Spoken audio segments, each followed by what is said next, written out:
নবীরে আমার একটা দামি জিনিস আছে, এটা হচ্ছে আমার সন্তান আনাস। এই আনাসকে আমি নবীর কদমে হাদিয়া দিয়ে দিয়েছে। 10 বছরের ছেলে মাকে শিখিয়ে দিচ্ছে, মায়ের চোখ দিয়ে পানি চলে আসছে, যাই নামাজে দাঁড়িয়ে গেল, সিজদায় লুটিয়ে দোয়া করলো, মওলা এমন ছেলে দিলা যে আমার মনকে খুশি করে দিয়েছে।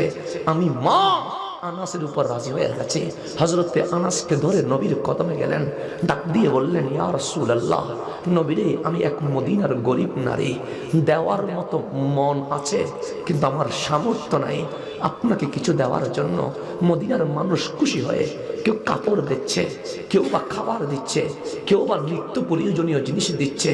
আমার ঘরে কিছুই নাই যেটা দিব। নবীরে আমার সবচেয়ে দামি আমার সন্তান আনাস, এই আনাসকে আমি রাখলাম না, আনাসকে আমার নবীর কদমে ওয়াকফ করে দিয়েছে। সেদিন থেকে হযরতে আনাস হলেন